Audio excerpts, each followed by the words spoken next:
ഇത് നമ്മൾ മിനിയാന്ന് അതായത് ശനിയാഴ്ച കടയിൽ ഉച്ചയൂണിന് ഉണ്ടാക്കിയ പൈനാപ്പിൾ കറിയാണ്. ഇതെല്ലാവരും ഉണ്ടാക്കുന്ന രീതിയിലല്ല ഈ ഒരു പൈനാപ്പിൾ കറി ഉണ്ടാക്കിക്കണം. 4 കിലോ പൈനാപ്പിളാണ് നമ്മൾ കറി വെച്ചേക്കണത് കേട്ടോ. അതും 2 കൈപ്പിടി തേങ്ങ, 2 കൈപ്പിടി അല്ല കേട്ടോ, ഒരു ഇച്ചിരിക്കോളം കൂടി രണ്ടാമത് ഇട്ടിട്ടുണ്ടായിരുന്നു. ആ തേങ്ങ വെച്ചിട്ട് 4 കിലോ പൈനാപ്പിൾ കറി വെച്ചാന്ന് അന്തം വിട്ട കുന്തം പോലെ എല്ലാവരും ആലോചിക്കേണ്ടാവും. എന്നാൽ ഇതിലൊരു സീക്രട്ട് ഇൻഗ്രീഡിയൻസ് ഞാൻ ചേർത്തിട്ടാണ് ഇത് ഉണ്ടാക്കിയേക്കുന്നത്.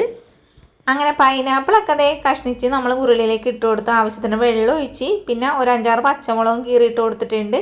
ഇച്ചിരിക്കോളം മഞ്ഞൾപ്പൊടി ഇട്ട് കൊടുത്ത് ആവശ്യത്തിനുള്ള ഉപ്പും കൂടി ചേർത്ത് കൊടുത്ത് എല്ലാം കൂടി ഇളക്കി കൂട്ടി എടുത്തിട്ടുണ്ട്.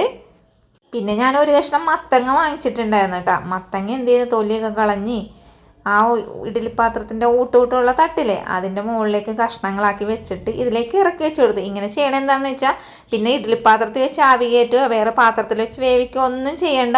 ഇത് രണ്ടും ഒപ്പം ഇരുന്ന് അങ്ങോട്ട് വെന്ത് കിട്ടുമല്ലോ ഓർത്തിട്ടാണ് അങ്ങനെ ചെയ്യണേ കേട്ടോ. എന്നിട്ട് മൂടി വെച്ച് മൂടി വേവിക്കാൻ വെച്ച് കൊടുത്തിട്ടുണ്ട്. അങ്ങനെ കുറച്ച് സമയത്തിന് ശേഷം പൈനാപ്പിളും മത്തങ്ങയും ഒരുമിച്ച് അങ്ങോട്ട് വെന്ത് കിട്ടി. ഇതാകുമ്പോൾ ഗ്യാസ് ലാഭമാണല്ലോ.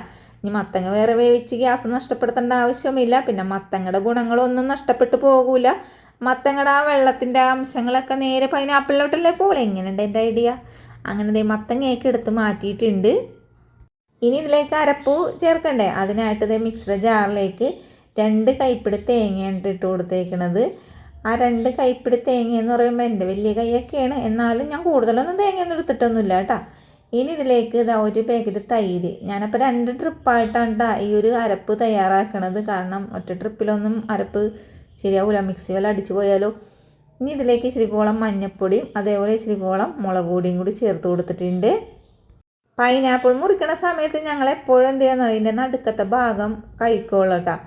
പിന്നെ ഇപ്പം ഞാൻ ചെയ്യണ പരിപാടി എന്താണെന്നറിയാമോ? അങ്ങനെ ചെയ്യുമ്പോൾ കൂടുതൽ ടേസ്റ്റായിട്ടും അതേപോലെ കൂടുതൽ കുറുകൽ പോലെ കിട്ടിയിട്ടുണ്ട്. തേങ്ങയുടെ അധികം ആവശ്യവുമില്ല.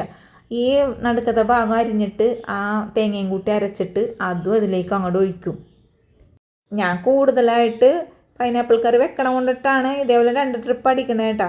പിന്നെ ഞാൻ രണ്ടാമത്തെ തൈരും പാക്കറ്റും അങ്ങോട്ട് ഒഴിച്ചു കൊടുത്ത് പിന്നെ ബാക്കി വന്ന പൈനാപ്പിളിൻ്റെ നടുഭാഗവും പിന്നെ നമ്മൾ മത്തങ്ങ വേവിച്ച് വെച്ചിട്ടില്ലേ അതും കൂടി ഇതിലേക്ക് ചേർത്ത് കൊടുത്തിട്ടുണ്ട്.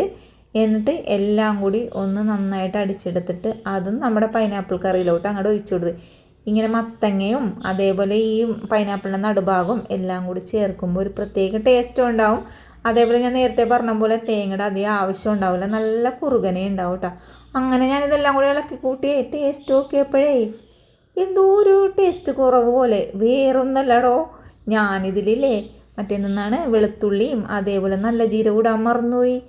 ഇടയ്ക്കിടയ്ക്ക് എനിക്കില്ലേ മറവിയുടെ ഒരു അസുഖം ഉണ്ടെന്ന് തോന്നുന്നുണ്ട്. അങ്ങനെ ഞാൻ ഇച്ചിരിക്കോളം തേങ്ങയെന്ന് ഞാൻ നേരത്തെ പറഞ്ഞില്ലേ, 2 കൈപ്പിടിയും ഒരു ഇച്ചിരിക്കോളം, അങ്ങനെ ഇച്ചിരിക്കോളം തേങ്ങയും എടുത്തിട്ട് പിന്നെ 2-3 അല്ലി വെളുത്തുള്ളിയും കുറച്ച് നല്ല ജീരകം ഇട്ടിട്ട് അതും കൂടെ അരച്ചിട്ട് അത് ഇതിലേക്ക് ചേർത്ത് കൊടുത്ത്.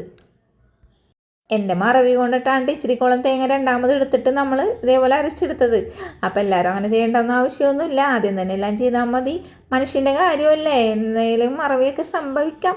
പിന്നെ ഉപ്പൊക്കെ നോക്കിയപ്പോൾ ഉപ്പും കുറവുണ്ടാകുന്ന ലേശം പഞ്ചസാരയും കൂടി അങ്ങനെ ഇട്ട് കൊടുത്തിട്ടാ.